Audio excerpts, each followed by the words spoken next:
We're a clean tech from Silicon Valley, move fast, break things. That's not a sentence you want to hear. Please don't break anything. Welcome to the Canary Report, the podcast where risk leaders, safety professionals, and operational executives come for real-world stories and smarter strategies to keep people safe. I'm your host, Michael Zhao. In each episode, I sit down with exceptional leaders who are transforming how risk and safety are managed. Whether you're a leader of a nationwide EH&S program in a high-risk industry, or you champion workplace safety across 200 retail locations, this podcast is for you. Let's get into it. Welcome to the Canary Report, podcast for risk leaders, safety professionals, and operating executives come for real-world stories and smarter strategies on keeping people safe and learn about their past, present, and future. I'm Michael Zhao, and I'm the CEO and founder of Yellowbird. Today joining me is Karim Ibrik. I hope I pronounced your name correctly. He is the CEO of Rondo Energy. He's coming to us with such an interesting background. We're going to have a lot of good chats about your background. You may or may not hear his baby in the background, which I absolutely love because I want to hear about his story and his family and his journey. And I miss the days of having babies in the background. My babies are quite large now. So it's a wonderful story of success and a beginning of a story of success. This gentleman has a long, wonderful future in our industry and many others. So before we get into his background, I'm going to ask him to give me a little bit of background on how he came into Rondo Energy and just tell us about what Rondo is. And thank you for joining us. So please. Thank you, Michael. Thanks for having me. A little bit about myself. So I'm the Chief Operating Officer at Rondo. I've been there for just shy of 3 years, and my responsibility is really very closely tied to safety. So my team designs, manufactures, supplies, and delivers, and then operates heat batteries, which is Rondo's proprietary product. We call it the Rondo Heat Battery, and we can certainly get into that a little bit. My background is in originally chemical engineering. I worked at Shell, where I nearly spent a decade. A variety of different technical roles, but all of those led me ultimately to an operations management track. So work very closely with field operations, multidisciplinary engineers, keeping commissioning units, keeping them running, building their uptime, debottlenecking them, etc. And really, my last stint at Shell is probably where I learned the most about what is really the heart of safety, which is kind of thinking in systems and not really blame and other things, and we'll get into that. And that role at Shell was an investigations leader. And so we looked at particularly ones that were investigated before but didn't really get to the root cause because we had repeated cases or something like that. And so they had to be of a certain caliber to reach my team. So that was super fun. We handled some really messy things. But ultimately, pivoted careers over to clean tech. That was a decision I made. I learned a lot from Shell. Really respect the company. It helped make me who I am. But I ultimately, moved over to the States, went to grad school, kind of retooled and pivoted towards clean energy. And my career there started more investing, so working closely with entrepreneurs that came out of successful clean energy companies and helping them.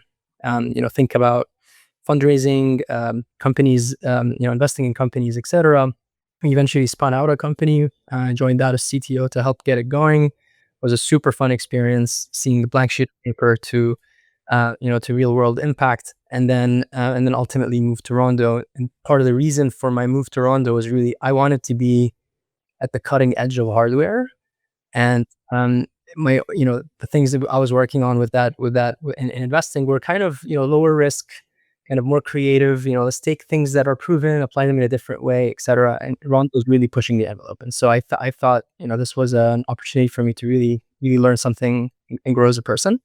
That's been my journey to Rondo. Fantastic. So can you give me a better understanding of the heat battery that you're referring to, just from a layman, as much as you can from a layman's perspective, exactly what this product is and what it's used for? Yeah, so most people are familiar with Electrochemical batteries. When you think of batteries, electricity comes in, it stores it, electricity comes out. A heat battery is a different form of storage and even different form of discharge. So in our case, we take electricity in intermittently when the sun's shining, the wind is blowing, the grid has cheap power, and we store it in the form of the heat, right? So we heat up media. Think of it as these large bricks. They get really really hot, glowing red hot. They can hold that heat for a long time. And and on the output side, we discharge high temperature heat as opposed to electricity. And that discharge is often 24/7. We're always discharging. And so you think of that profile, that is a where we apply this technology is in industrial customer sites. So, a typical industrial is burning gas or coal to make steam. The version of a boiler that produces steam, but its input feedstock is not continuous gas or coal, it's intermittent renewable power. And so this is a way for us to um, essentially create a new form of fire in humanity where we're not burning things anymore. We're actually taking advantage of sunshine and wind and other things to create the heat that we need. And so our customer base covers, cement, steel, food, textile, paper, pulp. It doesn't really matter. So 25% of energy demand in the world is just making heat to make stuff. So your heat battery essentially is not intended to be reactivated into electricity. It's intended to be used as heat. Exactly. And there are cases where we do make electricity from our heat. Think of it as making high pressure steam that's spinning turbines. The way, 80% of power in the world right now is just, doing that. That is an economic case in certain situations, but I would even consider that market smaller. The much bigger market is the industrial market for heat demand. Wow, that is fascinating. And thank you for explaining that. I did not actually know that when I was reading about your organization. And even when I read heat battery technology, I still defaulted to battery technology being electrical. And so this is fascinating. So tell me about what factors do you focus on from a safety perspective and best practices perspective in both the manufacturing as well as the installation and operation of your product? What are the key, because it's different than many other operations. So how do you view the risk factors? It's different, but in many ways, it's kind of the same. And I like to think I bring a shell kind of lens to things. That was truly my kind of foundation, technically. It's a great foundation to have. They're very good company for safety. Absolutely. And so it's really like what we do at Rondo can really be segmented in a couple ways. And first is we deal with personal safety and what I call technical safety. So personal safety, holding handrails, working from heights, blah blah blah. I think fairly standard stuff. Standard, but difficult to do. I mean, it still has a lot of moving parts, but yes. If you kind of look at the full gamut of what Rondo does, we can segment safety in a number of ways. The first is this personal safety side, working from heights, confined space entry, etc. And then you got the technical safety side. So, do you have the right instrumented safeguards? How do you vent heat or pressure or other? How do you deal with high voltage? And we have both of those risks for sure, and they exist across different environments. So the environments we have, in our headquarters in the Bay Area, we have R&D operations. And that risk profile there is very, very different than our running units, right? Which are already there.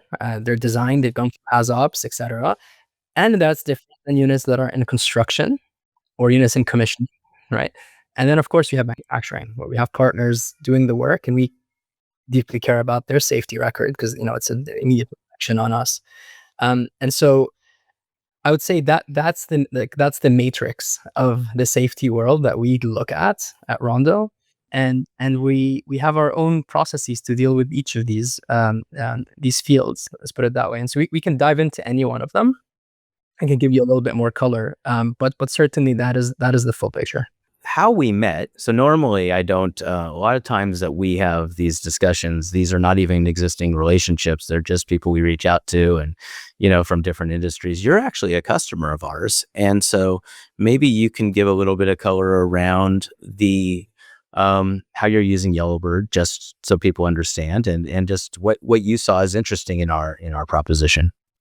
Yeah, absolutely. So I would say, in Rondo, the past 12 to 18 months have been just an awesome, awesome time for us. We're pushing the edges everywhere. And I think, we went from having a safety and quality team to kind of, we wanted to break them up because safety, we need more attention on safety and we need different types of competence in safety. And so we took the decision to, let's go hire a professional safety strategic leader, someone capable of kind of growing with the business and building out an entire safety team for the next, 5, 10, 20 years. And it's been a search. It's been a tough search, Michael. No joke, probably reviewed. I know our recruiters in Rondo must have reviewed 200, 300 resumes. Well, resumes are not easy to determine really who people are. Absolutely. And, a lot of times you see somewhere like, amazing, what an awesome resume. And, within 3 minutes on the call, you're like, nope, it's just not going to work. And so, yeah, no, unfortunately had, probably some 15 interviews and some made it to the next stage and failed on something else, et cetera. And so at some point it was clear, I'm like, okay, well, the company keeps going. This process is taking forever. I need help. I need help. And so, a little bit of Googling or ChatGPTing, and you come across a company like yours. And the idea there, what I really liked is the ability to either temp in or, temp to convert to full time, and people of very different, levels or seniority. And so I could see a number of ways we can work together. I keep moving forward. I keep having more and more things to do. And I fill them up with contractors a lot of the time, and I'm still looking for that safety lead. And so this was an interesting relationship for us to forge. And you guys helped us place a safety lead right now for our company who works directly for me and with me, and has been great. Yeah, we've really, within the first 10 minutes of the interview, you're like, this guy knows what he's doing, and that is just a breath of fresh air, right? I will. And that's Thank you for that. It's kind of crazy to think, we have amazing recruiters around them. Oh yeah. But somehow you're you're in Silicon Valley. Where are you based personally, Karim? Yeah, we're Silicon Valley, yeah. Okay, Yeah, you are as well. Yeah. Alameda Bay Area, yeah. Alameda. Yeah. I know it well. I had a very good friend that was at JPL for quite some time. Awesome. So it's funny because I love the philosophy and strategy around recruiting, because you're very targeted. You have a human to human exchange. The recruiter goes out and they find, based upon all sorts of things, databases and outward, and try and pull people from other places that are currently employed, or they go to LinkedIn, or they go to all these places, right? But at the end of the day, you have a human being who's responsible for lots of different hires. You're going through resumes, you're looking for keywords, you're looking for data. What I am proud of that we've accomplished so far, and this is sometimes it's for staffing, a lot of time it has to do with specific trainers or surveyors, because I always say, and I was actually thinking about this even looking at your LinkedIn before we got on the call, that people's resumes are so difficult to interpret their actual sub skill set. And as an example, you have somebody who worked for, let's say, I'll use an example of CH2M Hill, and they got acquired a while ago. But I remember I used to do business with them, and I remember thinking to myself, I have no idea what they do based on their name, CH2M Hill. And it's like, okay. And then you go into there and you're trying to dig in a little bit. But if you're a recruiter and you see somebody was the head of safety for a company with a name like that, and it's not so obvious right over the plate like Shell, it's like, okay, well, Shell, we know Shell, everybody knows Shell, and so you're kind of, okay, they're in the oil and gas, and but you fundamentally kind of that brand. But then as you look at these opportunities, and it's the thing that I think that we'll eventually get into as a company at Yellowbird, is the age of AI and contextual extrapolation of information to make it useful is changing the world. And so what I love is the fact that our system came up with a person, because we're looking for soft skills, if you want to put it that way.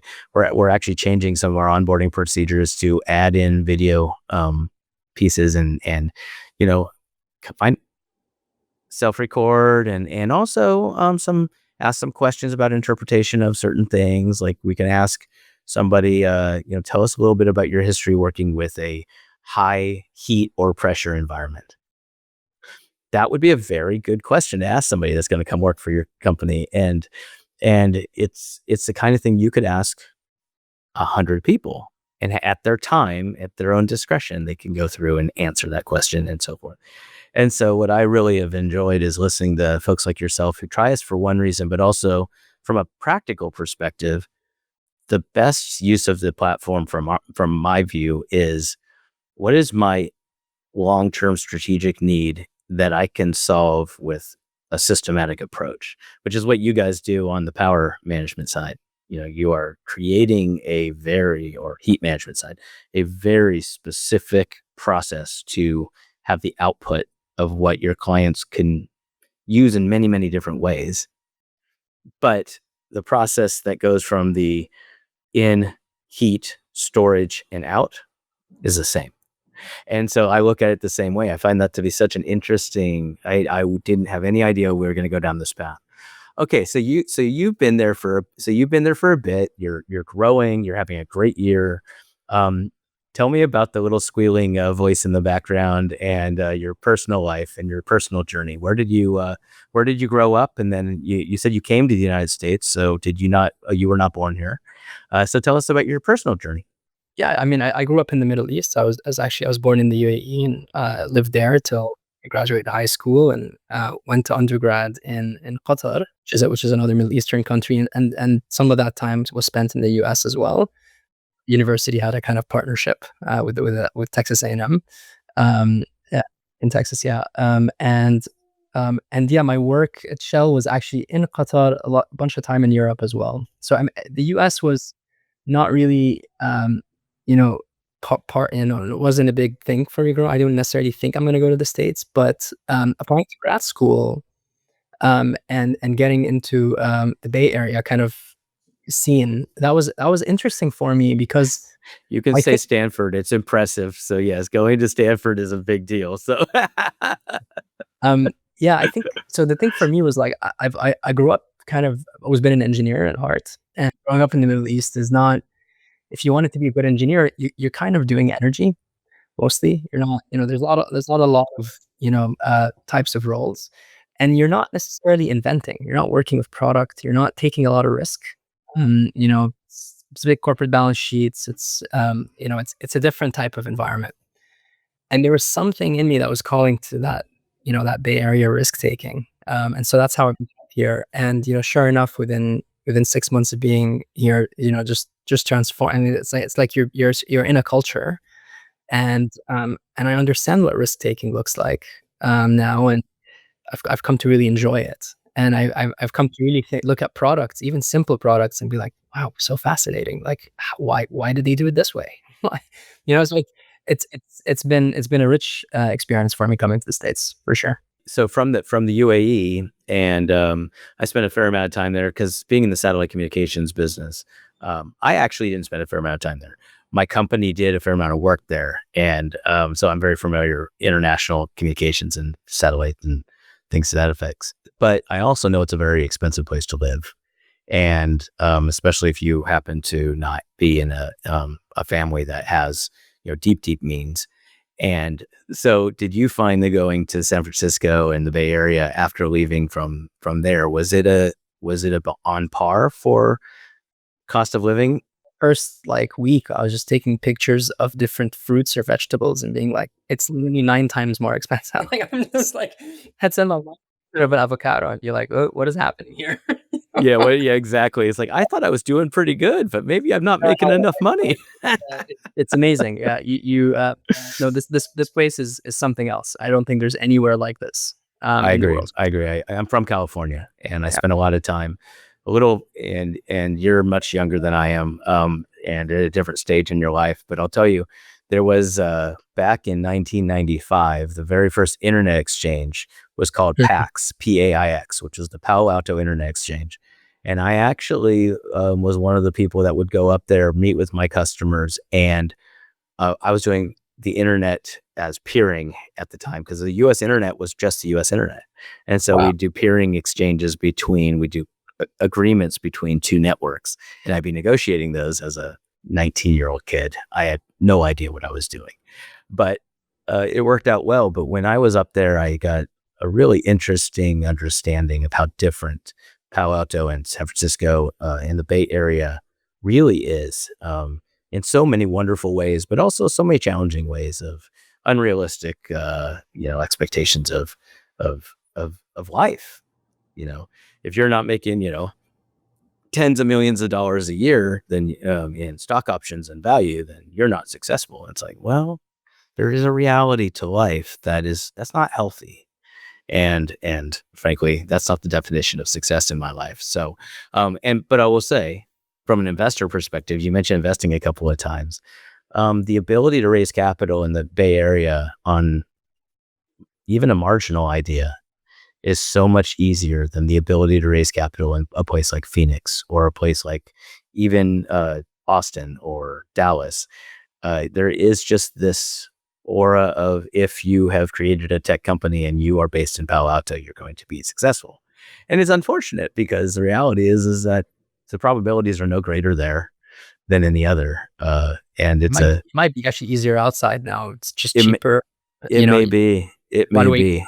longer, etc. Yeah. It's an interesting time for sure. Yeah. Yes. Yes. So when you were doing your investing and so forth, let's talk about that a little bit. So what were you looking to invest in? How are you going about that? How did you, what was your thesis on Yeah, so investing? it was a growth equity firm, and so it looked quite different than venture capital. So Yes. venture capital is, you're investing in, you call it, a couple dozen companies. You hope one or Yep. two hit it big.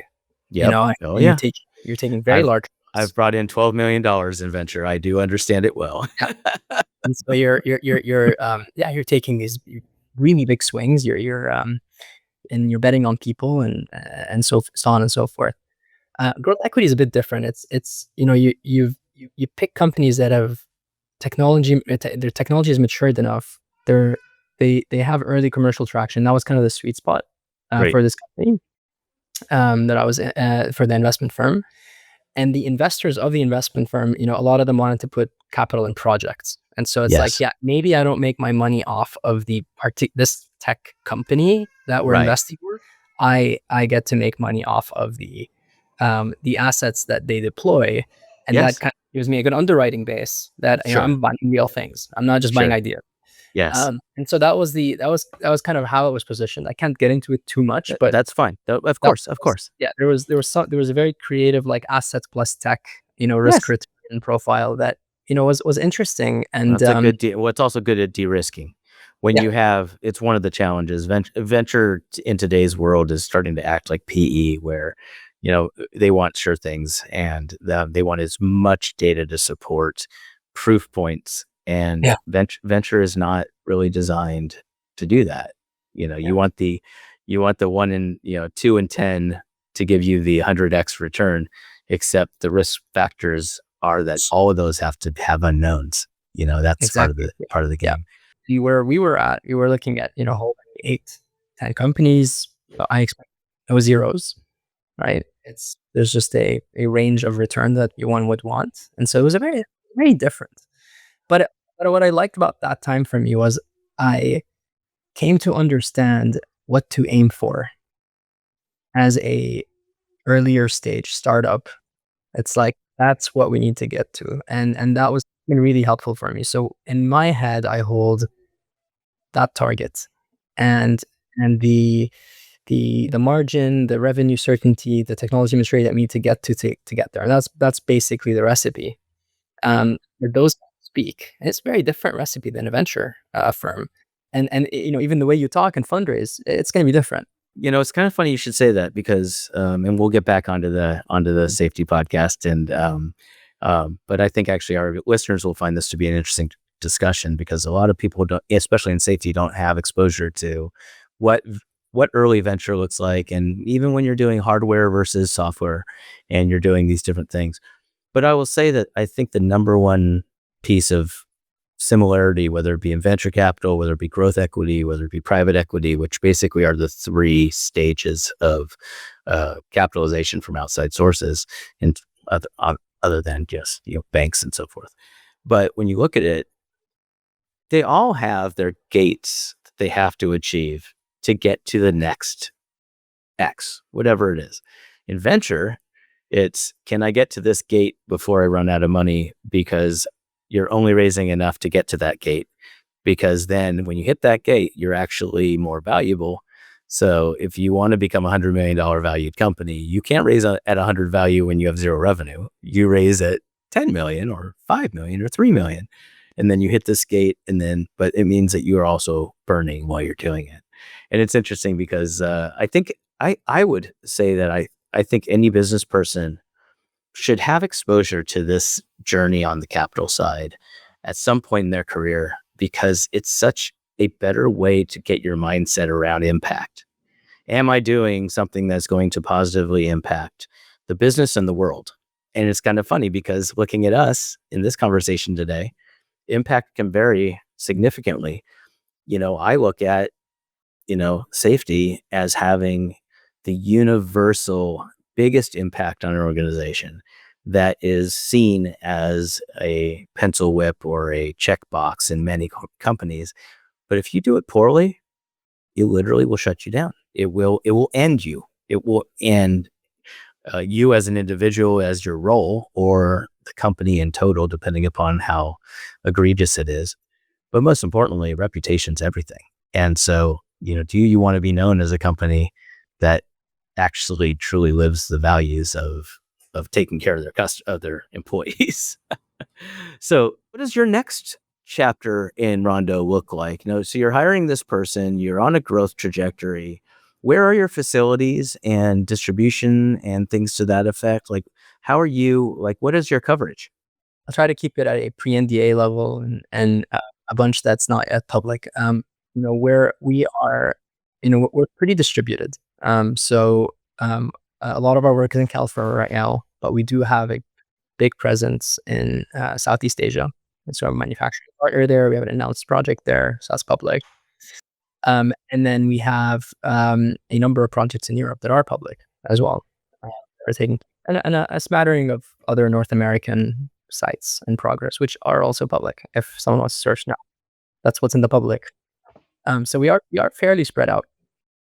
Okay, and so those projects, where does your responsibility for the employees and the operations and so forth start and stop? Obviously, in your manufacturing process, those are all your people, and and in your distribution and warehousing and anything that is a Rondo owned facility, of course. What about these projects across the United States? I assume they're customer locations, right? And so how does that work within your ecosystem? It's a very good question. And we've had this now a number of times. So we actually have seen it's really interesting. So I would say it doesn't stop anywhere. It's continuous, right? If we have even once a unit is built and it's running, it's still, we're early enough that it's still, we have custody of it, and we're watching it and making sure it's within its safe envelope, and people aren't operating it outside of its intended modes without doing a management of change or a HAZOP or something like that. So it doesn't feel like it stops. That's certainly the case. But what I found interesting is, so we are on customer sites, and one of the things that I find actually really challenging, and that I didn't particularly grasp when I first got to Rondo, is most of our sites are brownfield.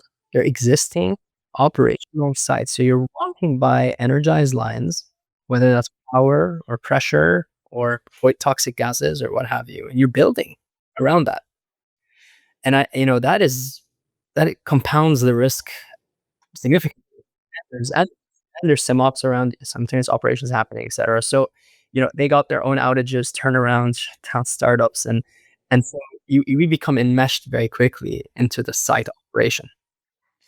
And that is, I think, a fairly it's actually very positive because our customers are really, really good customers. Like, these are name brands, blue chip, like, just incredible safety record, very professional, very, very top of the field. And so why I like that is because we're learning from them. So, when we get are given feedback, and sometimes that feedback is not nice to hear. Of course, some of the best feedback is not nice to hear. That's why you want to listen to it.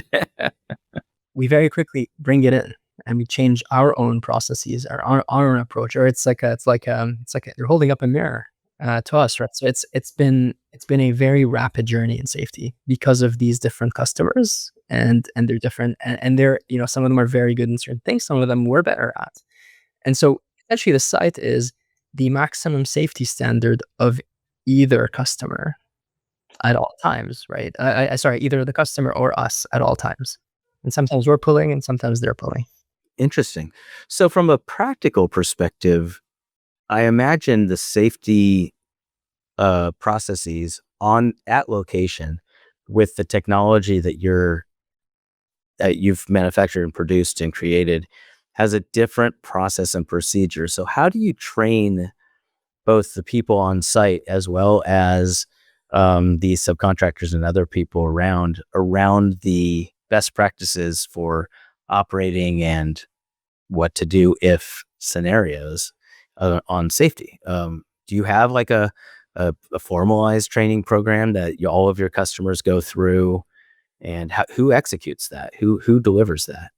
The way we think of the relationship is, at least for these early projects, is we are the prime and the customer is hiring us, right? So they tell us what their safety standards are. When do you need a permit? When do you need a permit to work? When do you need a JHA? When do you need whatever? And we then turn around. We don't have hands in the field. We're hiring contractors, and we hand that down to them, and we bring in a level of supervision on top and take accountability and responsibility to execute it that way, right? And we do that often with internal. We do that generally with internal people right now, but we bring in some contractor partners at the supervisor level and what have you. But we very much are. I think that's the relationship. It's our customer sets the standard, and where we see we can do more, we might come back and say, hey, we're not comfortable, or we think we can do it differently or better. And there's a back and forth, but that becomes the template, and that is how everyone gets trained. So there's always a pre-qual and an onboarding for every contractor coming to site, where they're all operating under one system, and that's the system that we've jointly created with our customer. Yeah, there's some things we should chat about on that front, because I have a feeling that there's economies that we can offer you that might be an interesting discussion. Not for today's podcast, but Yeah. you'd be surprised how many people. We're early in Go our ahead. journey as well, Michael. Like, we're, Right. now, having a couple of these sites is like all attention. It's all consuming. Yeah. In a few years, we'll have dozens, and that's really when we need to be thinking differently. Yes. Well, it's Yeah. interesting because there's a big philosophy around train the trainer in this industry in safety. Yeah, absolutely. And they want people to be training the trainer. But the thing is that makes a great trainer is the focus and repetition. And so if you take a superintendent or you take somebody who's the safety lead and you give them an OSHA 10, and then they maybe even get an OSHA 30, but then you have them going and taking the train the trainer courses on fall protection and confined space and hazardous spills, and they teach this occasionally, but they're also the superintendent. So time, hours, quality, that's their main focus, budget. And so there's always this internal conflict of, okay, I've got to train these people up, but I also have to shut down to do it, or I have to take them off the workflow and so forth. And so what I've often found is when I speak to people like yourself and say, how are you guys executing? They're like, well, we have full-time people on site, and so we train them on how to train others. But then you think about it from a practical perspective, it's really, really difficult. And I'm not saying it's right or wrong, and I'm really not. I mean, there are times that makes the most sense, but having that number of trainers that we do, we have thousands across the country. it just makes it so much more of a no-brainer. It's like, I can take somebody who used to work at a power plant and come and train people on live wires that are tens of thousands of volts. It's not the same as doing training for somebody who's twisting 120, right? It's just not the same risk factors as, you get even close to that and arc flash is going to kill you, kind of a thing, right? Absolutely. I would also bring in another aspect, and I'm curious if this is an area of the conversation we want to take, but like, there is a limit. you know Corporate culture plays a very large role as well, right? I mean, we have really strong safety supervisors in the field, et cetera. But back to the finance side, which I think is important for the safety people to really understand. I think of a typical project.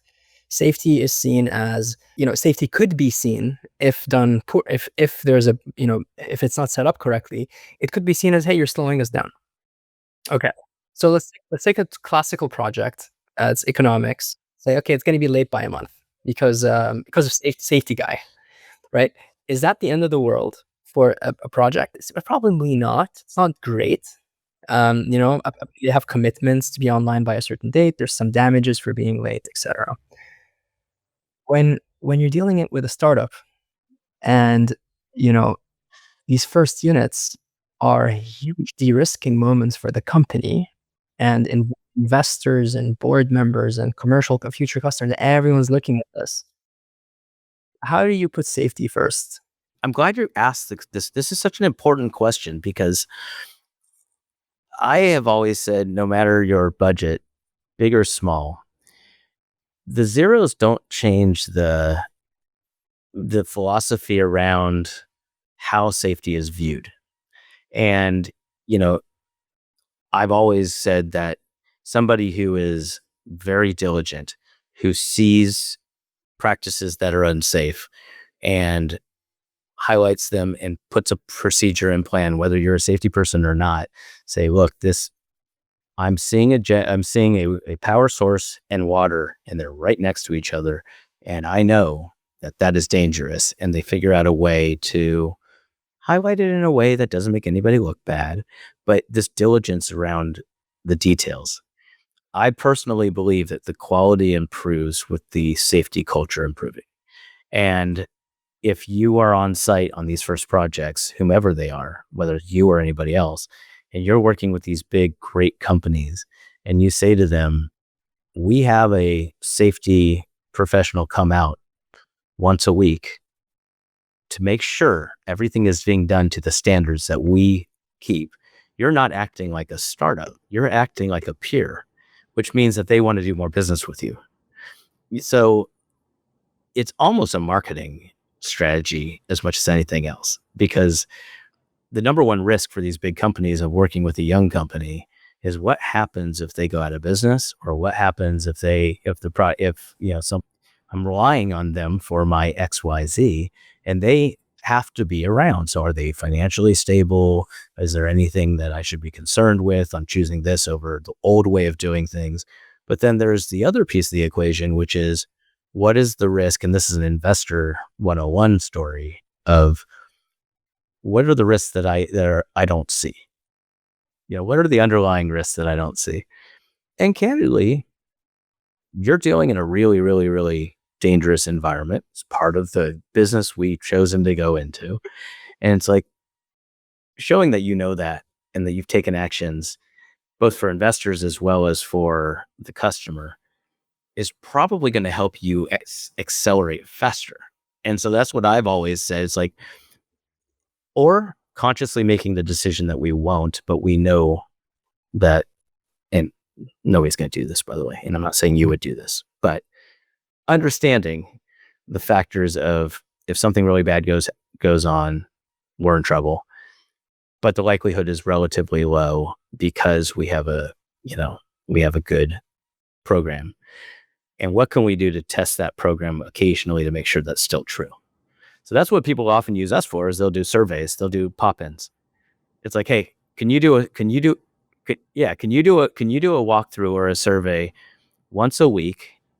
Show up on a location, just go through, do it randomly, do it different times, but once a week for a year, you got 52 visits. The likelihood they're going to have a good safety culture, knowing somebody's walking through once a week to keep it, everybody goes, oh yeah, I'll have somebody come out once a quarter. It's like, how many things are going to go sideways during that quarter between those two visits. It's like everybody's perfect during when the OSHA guy shows up, but and they can't fake it once a week. It's impossible, and then have an action plan for identifying if for some reason I believe that even young companies need to have an economic way of doing these things. And that's what I mean, honestly, it's what I love about what we're building is that you don't have to be Shell to be able to have a good safety culture. Like, I often say people can't afford to have a full-time safety person, but if you take, let's just say for average economics, you take a good 5 to 10 year safety professional with a CSP and some other things, and they have industry background, they're going to make, we'll just say for round numbers, $10,000 to $12,000 a month, maybe a little bit higher. Well, all in, maybe 15. And you think about it and you're like, okay, for 15 grand a month, that's a lot of money for a young company, a small business. But for 15 grand a month, I could do 10 trainings. Yeah, we'll just say 8 trainings at each location. I'm like, you want to talk about a safe company? Somebody's running that kind of, you don't have enough time to do that number of trainings, but sometimes it doesn't make sense to have a full-time safety person, but you should at least have always reinforcing it. At a company of our stage, we go further actually. So this is where we would overspend on safety, if there's such a thing. But that's because we're inherently not trusted. We're a clean tech from Silicon Valley, move Yes. fast, break things. That's not a sentence you want to hear. You don't want to break things in energy and heat. Please don't break anything. But also I think in these early days of getting going and operations, we hear things from our customers. Hey guys, we have an expansion project for our facility, and we're submitting permits, and we have the municipality coming, and blah blah blah. And so we need to make sure that things are good here. And Absolutely. that's what I'm saying is like my license to operate is at risk if you're going to do something.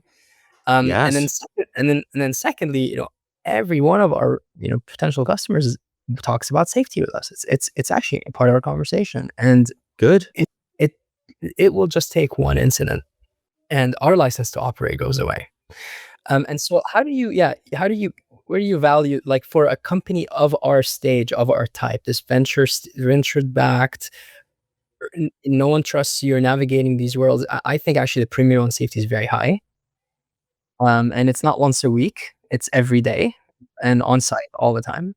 And as we get confident in ourselves and have our own systems, and our customers have that confidence, I can see us scaling. And that's what I meant by, hey, as you get to dozens, there is a different model, because this is not very scalable, but definitely needed at the moment. Yeah, no, absolutely. And I think you're doing it the right way. I think, I say self-servingly, you're using us, but I really do. I think taking the traditional recruiting a safety professional to be on that location for the purposes of this at your current stage, I think getting the highest level person that you can as a contract and listening to them and learning, hey, next time you make sure that whoever you hire knows a lot about this. And candidly, that's how we learn as well. How do we learn about the things that are actually higher risk that we didn't think were going to be high risk? It's, and the other piece of the equation, just keep this in mind. Sometimes people are using the platform for having representation that shows up on certain days, even if you don't have somebody there full time, to say this permit person is coming around. And we do actually have backgrounds on people who have been involved in the permitting process. And so let's just say it's in Toledo, Ohio, and a random example, but I came to mind. And you'd say, okay, who within 50 miles has permitting background? and safety and energy. And we may not have somebody, but maybe we have somebody in 100 miles or 150. It's better than flying them out from Silicon Valley and taking your engineers off of engineering to be standing out there and answering questions, right? So tell me about, as we wrap up, this has been such a great chat. It feels like we're old friends. We actually had never talked prior to today. So this is actually really a nice new relationship and fun to get to know you. So tell me about the beautiful little voice in the background. And are you married? This is first baby. You have Yeah. others. First baby, yeah, yeah. He's a year and 2 months, Oh, and wonderful. he's teething with a bit of a fever, so he can't go to Uh-huh. daycare. And that Yes, blew up my day. And you know the drill. I do. I do. And I'm going to, I love the human story of life, and having a baby crying in the background on one of my podcasts is a happy sound for me, because there's a lot of us that live that life or lived that life. And it's funny because I'm not going to get all sentimental, but my youngest drives now. And Oh, so wow. I no longer take her to school. And so there is a journey. I took my son to school every morning, and I took my son and Yeah. daughter to school every morning. And my little one now has her own car and she drives herself to school. And so those moments are done. And Mm. it's sad. And so you think about the seconds that you're dealing with. And yes, it blew up your day having a teething baby who can't go to daycare, but you also get the smile of being able to walk over there and play with her a little bit between meetings, or him, excuse me. Yeah. And that's a fantastic thing. Does your wife also work, or is Yeah. she at home? Yeah, both of our days blew up, but it's great. It's fine. What? We'll make it up. Yeah. Of course you will. Of course you will. And this is just one day. It's a long life, so it will be great. Well, thank you so much, Karim. This was fantastic.